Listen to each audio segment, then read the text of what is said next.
Mutton অনেকে অনেক রকমভাবেই রান্না করে থাকেন। আজকে আমি খুবই সহজ উপায়ে আলু দিয়ে মাটন রেসিপি নিয়ে চলে এসেছি।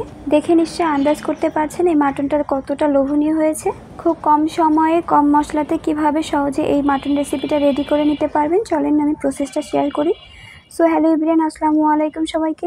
আশা করছি সবাই ভালো আছেন। যদি ফেসবুক থেকে আমার ভিডিওটা দেখে থাকেন তাহলে অবশ্যই পেজটাতে ফলো দিয়ে যাবেন, আর ইউটিউব চ্যানেল থেকে দেখলে সাবস্ক্রাইব করে যাবেন। প্রথমে আমি আধা কেজি মাটন নিয়েছি পেঁয়াজ কুচি, রসুন কুচি, আদা কুচি, 2টা তেজপাতা, লবঙ্গ, দারুচিনি, জিরা এবং এলাচ। এখন চুলাতে প্যান বসিয়ে তার মধ্যে আমি কিছু পরিমাণ তেল দিয়ে নিয়েছি।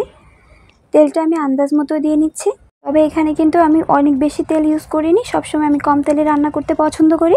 তো তেলের মধ্যে এখন আমি পেঁয়াজ দিয়ে দিলাম। এখানে আমি প্রায় 2টার মতো বড় পেঁয়াজ কুচি করে দিয়ে নিয়েছি। এটাকে এখন একটু নেড়ে চেড়ে লাল করে ভেজে নেব। যখন ভাজতে ভাজতে পেঁয়াজ কিছুটা লাল হয়ে যাবে, এর থেকে আমি কিছু পেঁয়াজ তুলে রেখে দিচ্ছি, সেটাকে আমি পরে মাংসের উপরে ব্যবহার করব। এবার আমি তেলের মধ্যে বাকি উপকরণগুলো দিয়ে নেব। এখানে একটি বড় সাইজের রসুন কুচি করে কেটে তেলের মধ্যে দিয়ে নিচ্ছি তেজপাতা, লবঙ্গ, দারুচিনি, এলাচ এবং জিরা। তো সব কিছুই আমি একবারে তেলের মধ্যে দিয়ে একটু নেড়ে চেড়ে নেব। মশলাগুলো হালকা করে ভেজে নিয়ে এখন এর মধ্যে আমি মাটনগুলো যোগ করে দিচ্ছি। খুব ভালোভাবে আমি ধুয়ে পরিষ্কার করে নিয়েছি। এখন মাটনের সাথে মশলাগুলোকে খুব ভালোভাবে নেড়েচেড়ে মিশিয়ে কষিয়ে নেব। কিছুক্ষণ এভাবে নেড়েচেড়ে মিশিয়ে নেওয়ার পর এখানে আমি বাকি উপকরণগুলো দিয়ে নিচ্ছি। এখানে আমি 1 চা চামচ পরিমাণ শুকনো লঙ্কা বাটা ব্যবহার করছি। আজকে আমি আমার মেয়ের জন্য রান্না করছি, এই জন্য একটু ঝালের পরিমাণ কম দিয়েছি, আপনারা চাইলে বেশি করে ঝাল দিয়ে রান্না করবেন। এবার মাংসের মধ্যে পরিমাণ মতো লবণ দিয়ে নিচ্ছি হলুদ গুঁড়া, দিয়ে নিচ্ছি 1 চা চামচ ধনিয়া গুঁড়া। ভালোভাবে সবগুলো মশলা দিয়ে কষিয়ে নিচ্ছি। এখন নেড়ে চেড়ে খুব ভালোভাবে এটাকে কষিয়ে নিতে হবে। কিন্তু এখনও পর্যন্ত পানি অ্যাড করিনি। তো দেখতে পাচ্ছেন তেল ছাড়তে শুরু করেছে। এখন খুব ভালোভাবে নেড়ে চেড়ে এটাকে কষিয়ে নিচ্ছি।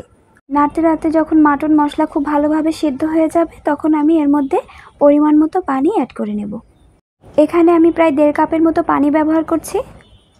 এখানে আমি হাফ কেজি মাটন রান্না করছি, তার জন্য আমি 1.5 কাপ পানি ব্যবহার করছি। আর যদি 1 কেজি মাংস হয়ে থাকে তাহলে অবশ্যই এখানে 3 কাপের মতো পানি ব্যবহার করবেন। এখন একটু ভালোভাবে নেড়েচেড়ে এটাকে ঢাকনা দিয়ে ঢেকে নিচ্ছি। তো ঢাকনা দিয়ে আমি এখানে প্রায় 10 মিনিটের মতো রান্না করে নেব। 10 মিনিট পর ঢাকনা খুলে আরও কিছুক্ষণ এভাবে রান্না করে নেব। তো দেখতেই পাচ্ছেন মাংস রান্না প্রায় হয়ে গেছে। এখানে আমি আলু দিয়ে নিয়েছিলাম, যখন মাংস অ্যাড করেছিলাম তার সাথেই আমি আলু দিয়ে নিয়েছিলাম। তো এখানে মাংস আলু সবটাই কিন্তু খুব ভালোভাবে সিদ্ধ হয়ে গিয়েছে। যাই হোক, মাংসটা রান্না আমার এখন হয়ে গেল। এরপর আমি বেরেস্তা দিয়ে ঢেলে নিচ্ছি। একটা পাত্রে খুব ভালো করে মাংসটা আমি এখন ঢেলে নিলাম। তো দেখতে পাচ্ছেন দেখতে কতটা সুন্দর হয়েছে। একেবারেই সহজ উপায়ে ঘরে থাকা মশলা দিয়ে আজকের এই মাটন রেসিপিটা আমি বানিয়ে দেখালাম। খুবই ইজি বানাতে এবং খেতেও কিন্তু ভীষণ মজা লাগে। এখন মাংসের স্বাদ বাড়ানোর জন্য আমি এর মধ্যে কিছুটা জিরার গুঁড়া দিয়ে নিচ্ছি।